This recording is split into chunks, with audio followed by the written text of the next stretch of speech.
नमस्कार, मैं राकेश परमार और आप देख रहे हैं महत्वपूर्ण मुद्दा। मित्रों, महत्वपूर्ण मुद्दा की शुरुआत करने से पहले एक महत्वपूर्ण सूचना आपको दे दूं। राजस्थान के वर्तमान मुख्यमंत्री अशोक गहलोत पर बहुत ज्यादा विवाद करने की आवश्यकता मैं महसूस नहीं करता, क्योंकि अशोक गहलोत अपने दिव्य ज्ञान के लिए पहले से ही मशहूर है। ये कोई नई बात तो है नहीं कि आप परेशान हो गए। ये वही अशोक गहलोत हैं जिन्होंने कहा था कि पानी में से बिजली निकालने की साजिश सरकार कर रही है। अगर पानी में से बिजली ही निकल जाएगी तो वो किसानों के खेतों में जाएगी तो क्या लाभ पहुंचाएगी। जब मैंने ये संवाद उनका सुना, वो विधानसभा के अंदर बोल रहे थे, किसी मंच पर, नुक्कड़ पर, अपने घर में या किसी चौबत पर नहीं बोल रहे थे।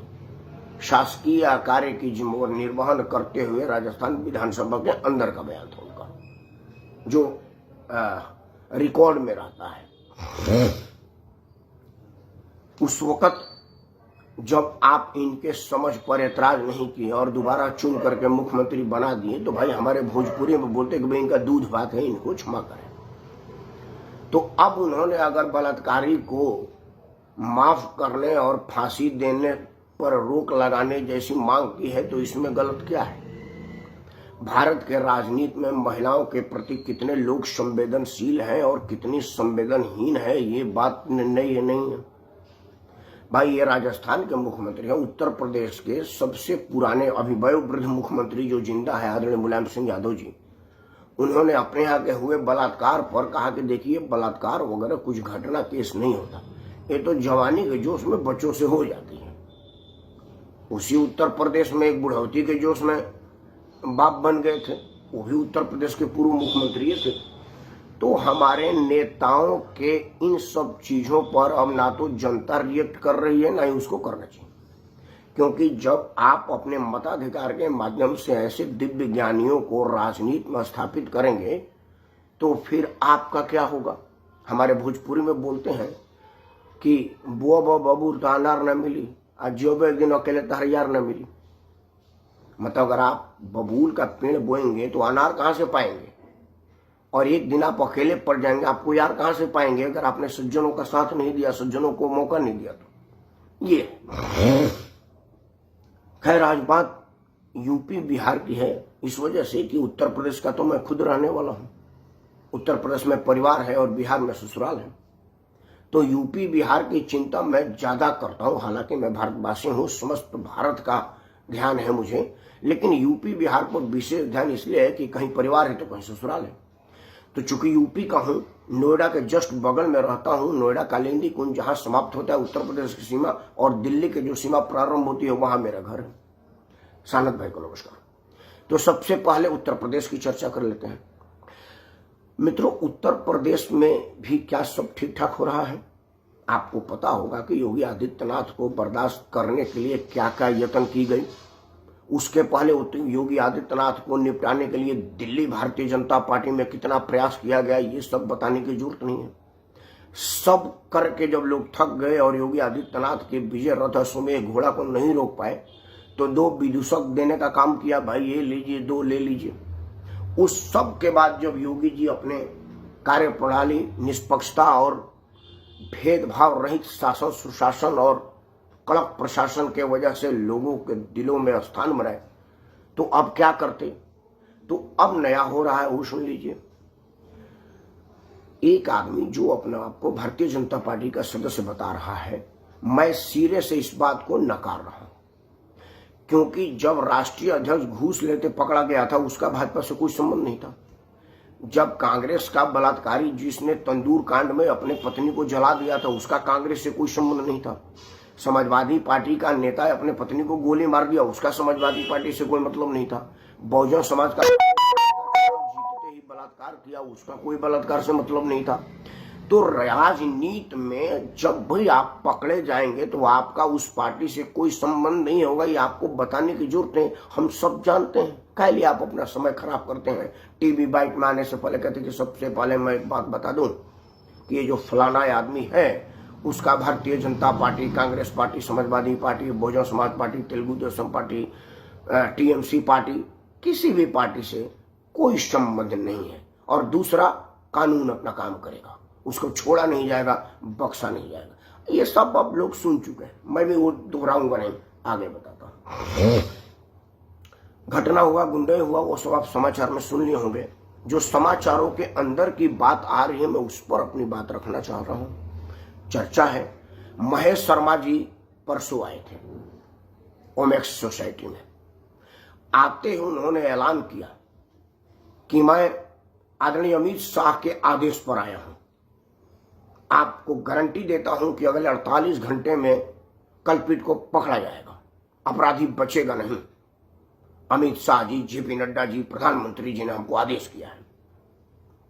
अब मुझे जैसा जो थोड़ी बहुत समझ रखने वाला आदमी है, जिसकी समझ उतनी नहीं है, वो एक चीज पूछ रहा है महेश शर्मा से कि क्या उत्तर प्रदेश के सब डिवीजन में नोएडा आता है, जहां योगी आदित्यनाथ का कड़क प्रशासन है, बुलडोजर बाबा के नाम से मशहूर गाड़ी पलट लेने की क्षमता वाले आदमी, जहां पर अपराधियों को ले जाने वाली गाड़ी कहीं भी पलट सकती है, कभी भी पलट सकती है, और किसी का भी प्राण पखेरु एक्सीडेंट में जा सकता है। क्योंकि जब गाड़ी पलटेगी तो दुर्घटना होगी, और दुर्घटना होगी तो जान जाएगी। ये तो नेचुरल क्रिया है। आदमी कोई एक्सीडेंट प्रूफ तो होता नहीं, बुलेट प्रूफ होता है, साउंड प्रूफ होता है, फायर प्रूफ होता है, एक्सीडेंट प्रूफ कहाँ होता है? तो एक्सीडेंट प्रूफ तो आप है नहीं, तो एक्सीडेंट हो जाता है लापरवाही से, गलती से, दुर्भाग्य से, और कितने लोग चले गए। स्थिति तो ये आई थी कि उत्तर प्रदेश में अपराधी कहता था कि सर मैं 10-20-50 किलोमीटर पैदल ही चला जाऊंगा, क्योंकि उसमें मुझे जेल और थाना में पहुंच जाने का विश्वास है, आपकी गाड़ी में मुझे विश्वास नहीं। उस योगी आदित्यनाथ क्या इतने अक्षम हो गए हैं कि एक सड़क छाप गुंडा, जो कि इतना बदतमीज और नीच आदमी है, जो महिला पर अपनी शक्ति प्रदर्शन करता है गाली गलौज दे करके, उसको काबू में करने के लिए भारत का गृह मंत्री को इंटरफेयर करना पड़ा? इसमें दो प्रश्न उठते हैं, महेश शर्मा को बताना चाहिए। पहला प्रश्न है कि योगी आदित्यनाथ के सब डिवीजन में रहते हुए अमित शाह किस इंटाइटल से महेश शर्मा को भेजे आदरणीय प्रेमनाथ द्विवेदी जी को साधुवाद। अमित शाह भारतीय गृह मंत्री हैं, और उत्तर प्रदेश में गृह मंत्री का क्या काम?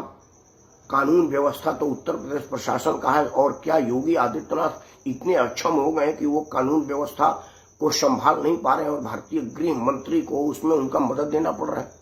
या ये मानो कि योगी आदित्यनाथ को केंद्र से डिटेक्ट किया जा रहा है, उनको एक खड़ाऊ की तरह से रखा गया है कि भाई आप वहां बैठिए और दिल्ली का खड़ाऊ आपके सीट पर बैठ करके राज करेगा, आप दास वाले सीट पर बैठिए, जिस तरह से भरत जी ने राज किया था भगवान राम का खड़ाऊ रख करके। या ये मान लो कि भारत के संविधान में एक नया अमेंडमेंट आया है, क्योंकि अब जब मैं आपसे बात कर रहा हूं उसके पहले तक की अमेंडमेंट का मुझे ध्यान है। कानून का एक छोटा विद्यार्थी होने के नाते और समाचारों पर अपडेट होने के नाते जो चीज मैं जानता हूं कि अभी कोई अपडेट नहीं आई है, तो क्या कोई नया चुपके से अमेंडमेंट कर दिया गया है कि केंद्रीय गृह मंत्री राज्य प्रशासन के कानून व्यवस्था में सीधे दखल दे सकता है और पुलिस के एसपी डीएसपी थानेदार को हुक्म दे सकता है? क्या गृह मंत्रालय के सब डिवीजन में ये बातें आ गई हैं क्या?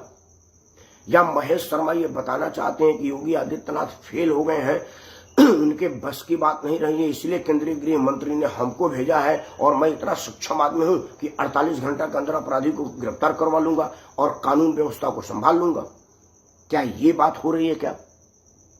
ये बात कल की थी, आज नहीं। अभी जो मैं आपसे बात कर रहा हूं, अभी तुरंत 10 बजे का प्राइम टाइम नोएडा का ओमेक्स सोसाइटी खा गया। कल ही महेश शर्मा 48 घंटे की नोटिस देकर के आए थे, और आज ही उस बदमाश के 10-20 बदमाशों ने उस महिला पर, जिसने उनके साथ मुंहजोरी करने की साहस की या कहूं कि दुस्साहस की, उसके घर पर जाकर के उसके हस्बैंड के साथ हाथापाई कराए। और उधर वो हाथापाई कर रहे थे और इधर महेश शर्मा वहां पहुंच रहे थे। जैसे महेश शर्मा को पहले से सूचना थी, हालांकि इस बात की उनको समझ आई तो उन्होंने एक आदमी से कहलवाया कि हमने महेश शर्मा जी को फोन किया, हमारे सांसद है, सांसद महोदय आ गए। कल से भी बड़ी बात आज उन्होंने कहा है, श्री महेश शर्मा ने 2-4 बातें, उस पर भी आपको बता देता हूं। मैं बताऊंगा, आप समझिएगा, क्योंकि मैं कहूंगा तो कहोगे कि कहता है, मैं बोलूंगा तो बोलोगे कि बोलता है। तो ज्यादा समझना कम बोलना। एक बात रखाता हूं आपके सामने।